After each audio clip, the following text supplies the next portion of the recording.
Hey everybody, Black Ninja 797 here, and welcome back to another video. In today's video, I'm going to be showing you guys some beginner's tips on how to get good at Left 4 Dead 2. This was requested by one of you guys recently, and I'll be more than happy to do it because this channel is predominantly themed around Left 4 Dead, and even though there is a lot of people that know about Left 4 Dead, there's some of you guys that want to get into the series. So this video is for you. I'm going to be showing you guys the very basic entry-level stuff, so that way you feel welcome to the game. If you guys end up enjoying today's video, at the end, please drop a like if you did enjoy these tips helped you out.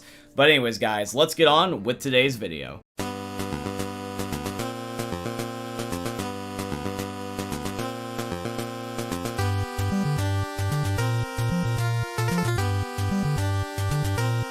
So the first thing I want to go over is the normal core game, which is going to be single player slash basically the online cooperative campaign. Then we're also going to be transitioning into the versus and the survival mode, just because those are the main modes that I feel like you guys are more likely to play, and that mutations will end up being higher on the list for when you're more trained. Same thing with realism and also the other game modes, etc, etc. So we're going to be starting off with the single player and the base campaign and talk about basically what's what and how you guys can get good at Left 4 Dead.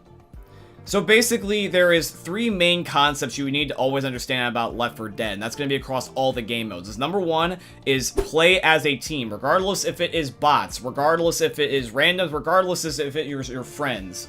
You need to stay together. You need to be trading pain pills and medkits. You need to be giving each other covering fire so that way you guys don't die and be able to save each other in case you get pinned.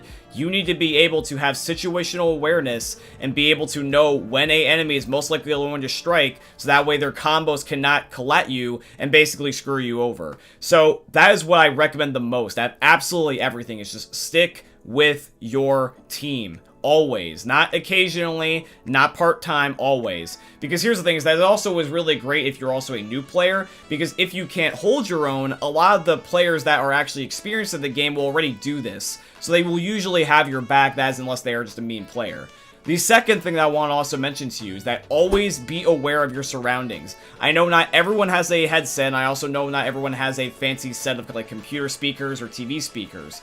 But I will say this, is that just keep the game volume on settings that make it where you can hear things. Even if it's out of your speakers. Make it where you're listening to the special infected music, the chimes, the little tunes that play, because they're basically dead giveaways. Because no matter what game mode you're playing, it's a hint saying, hey, there's something near you, you should be on edge. It's basically kind of like, if you were to manually choose, and if there was like an actual audio cue for like when you were like in the dark somewhere and you have the feeling like that weird shower demon is watching you, that's basically what I'm talking about. It's like that suspicious feeling like there's something watching me, but I just don't know where it is. So imagine shower demon behavior, if that makes any sense. And then also the last thing that I also wanted to recommend to you is just that use your supplies wisely. Keep track of your ammo, keep track of your health, keep track of everything, because you may be in a situation where the infected might capitalize on the fact that they know that you're low. And this goes for the people that are playing as them in versus, or even just the AI, because the game has a feature called the Director. For those of you guys that are not familiar with the concept of the Director, basically, it's as if the game has a mind of its own, and it's actually changing the way that the game is played, so that way it's different every single time. This is one of the main core aspects about why people keep coming back to Left 4 Dead, is that the game is never always the same. The special infected don't spawn in the same spots, guns not always in the same spots, there are certain pathways that are open and cut off depending on what time you play the map, and this really all just depends on which run you get. Because the Director's trying to give you variety, also according to your skill level. If you are a newer player, which this is obviously going to be meant for you, the Director is actually built in system-wise going to be more easier on you. You're going to get less special infected jumping you, you're going to get a lot more friendly loot, and overall you're going to be having a much more easier experience. The game already knows to do this for you. I will just say this though, is don't feel like that you're losing your skill level just because it suddenly gets harder, because no matter what you do, the game will always change. You could have a good game and it will suddenly start going up. Essentially, another way I can word it is that if you're new and you're going to Left 4 Dead, because this kind of translates to the same thing, the game basically is giving you essentially the same logic of skill-based matchmaking. The better you do, the harder your lobby gets, but it's against AI and not exactly person to person, if that makes any sense. And that is basically the core essence of the beginning tips. Obviously, I could tell you guys some of the best guns. I can also tell you guys some of the best pieces of equipment. I could also tell you guys some of the basically the best other tips, tricks, and all that stuff. But I don't want to overwhelm you guys. I want this to be entry level stuff. But if you are genuinely curious what is some just basic level stuff that I recommend to you, I will just roughly rush over them right here. So essentially, I recommend the Molotov out of all the equipment just because you can actually burn things like the tank, and all you gotta do is just run away if you want to. You don't have to keep killing him because he'll just burn till he dies. However, though, you should still use pipe bombs and bio bombs accordingly if you're ever in a horde situation, or just depending on the game mode you're playing. Overall, top 5 guns I would say is probably AK-47, Spaz-12, the auto shotgun, the military sniper rifle, and then probably the hunting rifle. That's probably your best bet. However, though, really anything is good. There's not exactly a bad gun in Left 4 Dead, and for melee weapons, they're all slightly different, but they're not necessarily going to be noticeable right away to you that they're all different. They're going to be kind of blending in the same, but some are better than others. So I recommend things like the machete, the ninja sword, I also recommend the fire axe, etc. And then also just keep an eye on pain pills, adrenaline, just look out for loot in general. You should be able to be flexible, but those are kind of like the good stuff you want to be looking for.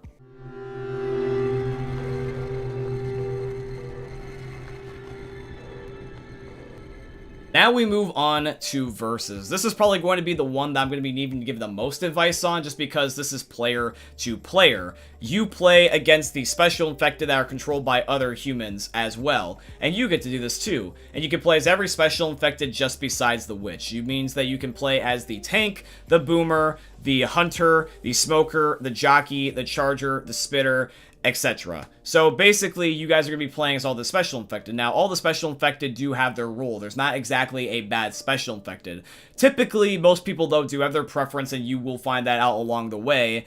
And the survivors are the exact same way. They don't have any stat-changing variants like in Back 4 Blood, and that is actually where you came from, is from a Back 4 Blood session. Basically, Left 4 Dead is more bare bones than that, and you don't have to necessarily worry. It's more rather about map knowledge, and also just about kind of like guessing how players will play, because the players will play slightly different than the AI special infected. They know about the cheese spots, they know about the instant death spots, they know really basically like the game like the back of their hand. Now, since you do not, what I recommend to you is to just study all your kill cams. I understand the heat of the moment's probably going to be upsetting to see how you die and probably spectating all the people that killed you, but it always is a way to learn. It's not like Call of Duty where the kill cam doesn't mean anything because it's inaccurate half the time. You want to spectate your players, you also want to spectate your enemies, and just see what everyone's doing and mimicking them according to what they're doing, and slightly change it depending on the situation and your playstyle. The biggest thing that I can recommend to you, once again, is just the prior few tips, but also one other big caveat is that communicate with your team.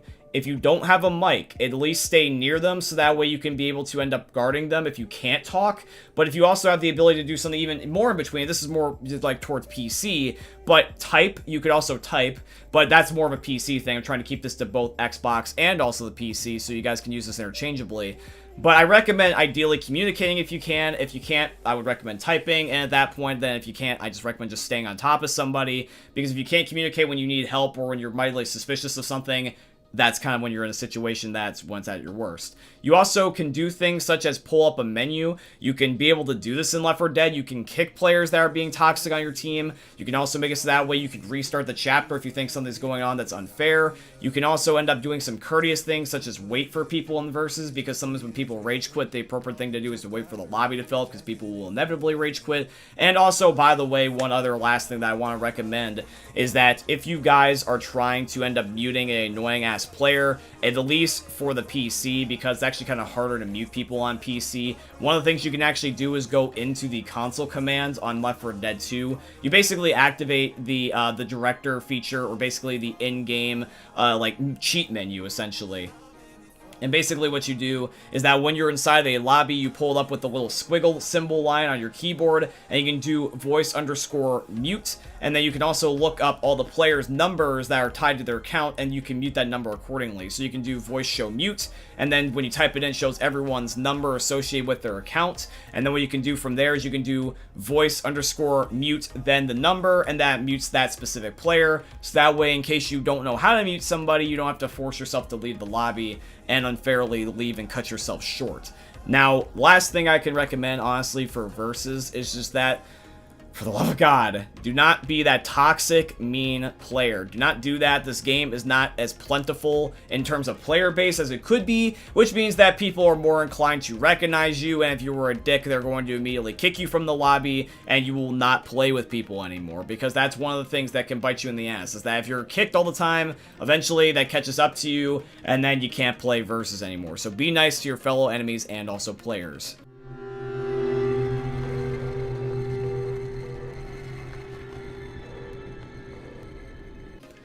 Now we transition over to survival. Now, survival is going to end up being a really fun mode, but it's very sandboxy. Essentially, what you're doing is you're playing on chapters and locked off areas of beginning maps. You're playing on any chapter of a random map that you personally enjoy, and every single loot item that you can think of is there. Molotovs, pipe bombs, ammo, guns, special weapons, everything that you can think of. And the goal is just to survive as long as possible. You can either get bronze, silver, or gold medals according to your times, with bronze being for 2 minutes, silver being for 7 minutes, and gold being for 10 minutes. And if you want to, depending on how long you go, you can also unlock achievements tied to those medals.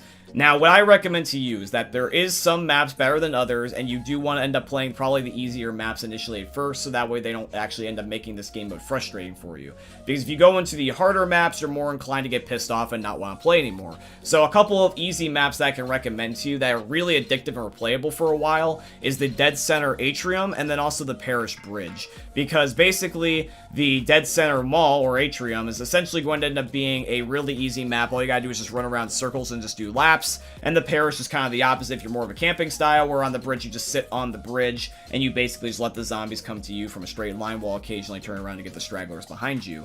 You can obviously end up choosing the whatever map as you wish, but I recommend just being careful sticking with your team. And also, based off of the advice that I've given you so far, be also open to other advice. Don't end up neglecting other players just because they might have one bad game or you're not initially winning. It doesn't mean that they have bad advice, it just means that it might not be the team coordination working, or it just might be a hard map. I personally recommend to you is that just study outside of this video yourself, because not one single video is going to be the end-all be-all. I could easily make an end-all be-all video, but even then, that would be selling myself short, because I know that you can always learn. I could always learn more.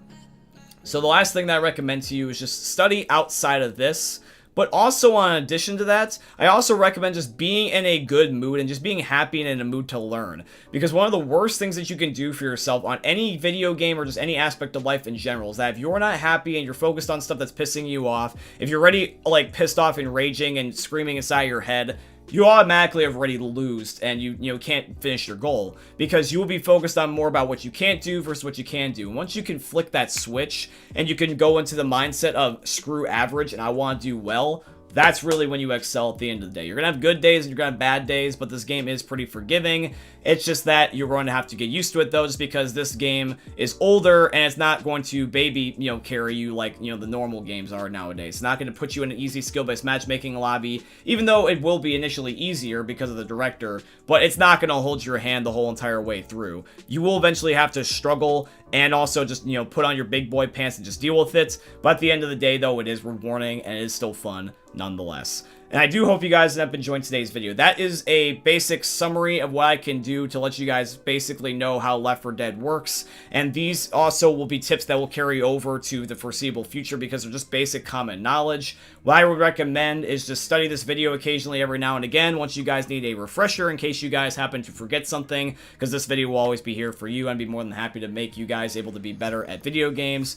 If you guys end up enjoying today's video, as always, please drop a like to show your guys' support and share this video around if you think this is going to help anybody. Maybe your buddy that you're playing with also could end up using some advice, so why don't you share this with them? Maybe share this with your friendly neighborhood local hobo, etc., etc. If you guys would like to financially support the channel as well, I tremendously appreciate if you guys could go check out my Patreon. It's always linked down below in all my YouTube video descriptions. Or you guys could use supporter creator code BlackNinja797 in all caps in the Fortnite Epic Games item shops, because Epic is my very first sponsor, and they're sponsoring today's video, so shout out to Epic Games. And I hope you guys end up enjoying seeing another YouTube video for the most unique YouTuber you guys are ever going to see. Thank you for watching, guys. I love you, and peace out. Hey, meme lords. Jesus here. And you better have enjoyed that video there by the eternal god Daddy Ninja. You should probably subscribe too, or the mighty Moab will come for your balls. If you enjoyed the video, You might like it too. And give me the memes. Flash, bang, boom!